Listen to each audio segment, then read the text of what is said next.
मैं doctor A.K. Goyal, associate professor math, MSc college Bharatpur. ये video BSc part first mathematics student के लिए है। हमारा टॉपिक चल रहा है रेकरेंस रिलेशन। डिस्क्रीट मैथमेटिक्स के अंदर रेकरेंस रिलेशंस। अभी तक आपने देखा कि हम होमोजेनियस रेकरेंस रिलेशंस को कैसे सॉल्व करें। अब हम कुछ एग्जांपल लेते हैं कि अगर इक्वेशन हमारी होमोजेनियस नहीं है, नॉन होमोजेनियस इक्वेशन है, तो नॉन होमोजेनियस रेकरेंस रिलेशन को हम कैसे सॉल्व करें। AR + 5 AR - 1 + 6 AR - 2 = 2R² - 3R + 1। तो पहले हमको इसमें कॉम्प्लीमेंट्री फंक्शन निकालना होगा और फिर हमको पर्टिकुलर इंटीग्रल निकालना होगा। देखें वही तरीका हमारा कि जो पुनरावर्ती संबंध जो हमारा जो है, इसमें हम राइट हैंड साइड को पहले हम जीरो करें, लेकिन इसका हम केवल होमोजेनियस पार्ट को लेकर के चलें और हम कॉम्प्लीमेंट्री फंक्शन निकालें। तो यहाँ पर हम देखें कि AR = अल्फा की पावर R, AR - 1 = अल्फा की पावर R - 1, AR - 2 = अल्फा की पावर R - 2। देखिए यदि इसमें हम रखते हैं तो α² + 5α + 6 = 0 और इसको सॉल्व करने पर α = -2 एंड -3। तो हमारा जो कॉम्प्लीमेंट्री फंक्शन जो होगा C1 - 2 की पावर R + C2 - 3 की पावर R। आपने जो होमोजेनियस रेकरेंस रिलेशन पढ़े, देखिए उसमें आपने देखा कि हमको कुछ कंडीशंस दी हुई थी। A0 = समथिंग A1, हमको इनिशियल कंडीशंस दी हुई थी जिनकी हेल्प से हम वहाँ पर हमने इनको आर्बिट्ररी कांस्टेंट्स को हम हटा पाए थे। यहाँ पर हमको कंडीशन नहीं दी हुई है तो हम इन कांस्टेंट को हम नहीं हटा सकते, ये यहीं पर है। हमारा टारगेट है पर्टिकुलर इंटीग्रल निकालना, मतलब विशिष्ट हल निकालना। इसको हम चूँकि जब हम डिफरेंशियल इक्वेशन पढ़ेंगे तो हम इनको पर्टिकुलर इंटीग्रल सब काम में लेंगे, और यहाँ पर चूँकि हम रेकरेंस रिलेशन पढ़ रहे हैं तो यहाँ पर हमको पर्टिकुलर सॉल्यूशन कहेंगे, विशिष्ट हल कहेंगे। हमने कहा suppose AR = AR² + BR + C इसका इस संबंध को संतुष्ट करता है। ऐसा हमने क्यों लिया? क्योंकि हमारा ये जो FR जो है, हमारा FR एक क्वाड्रेटिक फॉर्म में है, क्वाड्रेटिक फॉर्म में, और ये हमारा इसका ऑर्डर 2 है, second order quadratic equation. Quadratic form में सेकेंड ऑर्डर क्वाड्रेटिक, तो हम इसको सेकेंड ऑर्डर है तो हम AR = AR² + BR + C मानेंगे। ये संबंध को संतुष्ट करता है, तो हम यहाँ पर AR के स्थान पर AR² + BR + C, AR - 1 है अगर तो हम यहाँ पर AR - 1 है अगर तो हम R के स्थान पर R - 1 कर देंगे।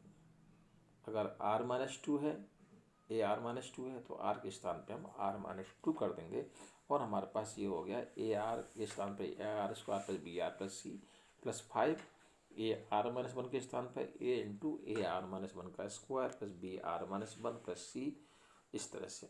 और हम इसको सॉल्व करने के बाद हम क्या करेंगे, R² R के कोफिशिएंट्स को लेफ्ट राइट से हम इक्वेट करेंगे, कांस्टेंट कोफिशिएंट को भी इक्वेट करेंगे।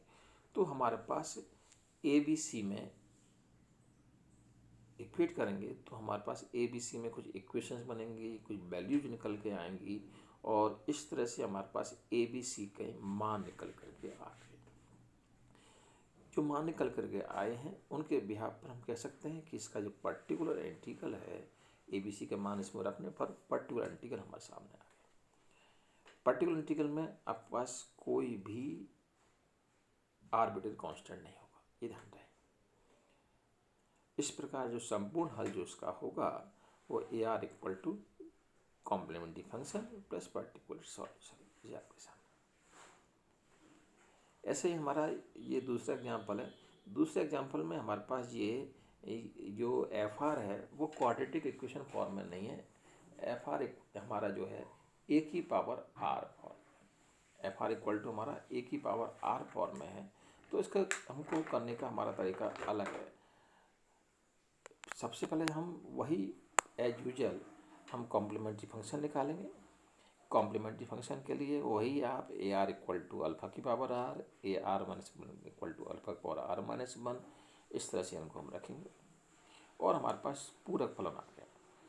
विशिष्ट हल के लिए माना A R equal to A dot four की power R, A dot four की पावर आर मतलब कि हमारा ए की पावर आर की फॉर्म में है। ये हमारा जो राइट हैंड साइड जो है हमारा फाइव की पावर आर का ये ए की पावर आर, तो ए डॉट फोर की पावर आर। इस इक्वेशन में हम वही A R equal to A dot R की फोर की पावर आर हम रखेंगे और हमारे पास ए का मान आ जाएगा। ए का मान आ गया, हमने कहा 8 इंटू फोर की power R, this is particular integral. Particular integral आपके पास है, कॉम्प्लीमेंट फंक्शन आपके पास है, हमारे पास वैल्यूज है।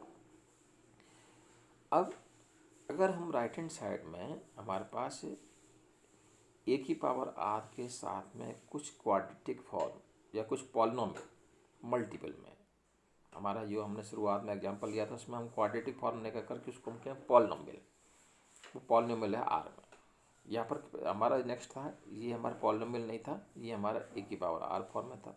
ये ए की power R into some polynomial of degree N M जो भी हम कहना चाहें, वही आपका कॉम्प्लीमेंट्री फंक्शन निकाला है अभिलाषी समीकरण की हेल्प से। अब इसमें क्या किया है, चूँकि हमारा ये फर्स्ट डिग्री का पॉलिनोमियल मल्टीपल में है, आर है, आर फर्स्ट डिग्री पॉलिनोमियल है, तो हम क्या करेंगे ए आर प्लस बी, जैसे कि हमने शुरुआत वाला एग्जांपल लिया उसमें सेकंड डिग्री पॉलिनोमियल था तो हमने A R square plus B R plus C रखा था।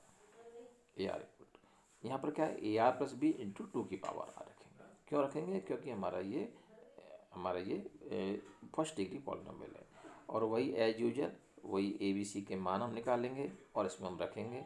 हमारा ये इस तरह से ये पर्टिकुलर इंटीग्रल निकलेगा और हमारे पास सॉल्यूशन हमारे सामने है। अगर हमारे पास जो हमारा कॉम्प्लीमेंट्री फंक्शन है उसके रूट्स अगर रिपीटेड है, उसमें हमारे रूट्स अगर रिपीटेड हैं, किसके ऑक्सिलरी इक्वेशन के रूट्स अगर रिपीटेड हैं और हमारा पुनरावर्ती संबंध इस तरह से है C1 प्लस C2 आर 3 की पावर आर, तो उस केस में हम यहाँ क्या क्या देख रहे हैं कि हमारा जो F R equal to R 3 की पावर आर तथा 3 दो कोटि का एक अभिलाक्षणिक मूल है। आप देख रहे हैं यहाँ पर जो कॉम्प्लीमेंट्री फंक्शन में जो अभिलाक्षणिक समीकरण उसका मूल भी 3 है, राइट हैंड साइड में भी 3 की पावर आर है, तो यहाँ पर हम alpha R equal to R square साथ में लेंगे क्योंकि दो कोटि का है, आर हमारा पॉलिनोमियल फर्स्ट डिग्री का तो ए आर प्लस बी लेंगे और 3 की पावर आर रखेंगे, एज इट इज हम करेंगे और हमारे पास इसका भी ये इस तरह से ये आएगा।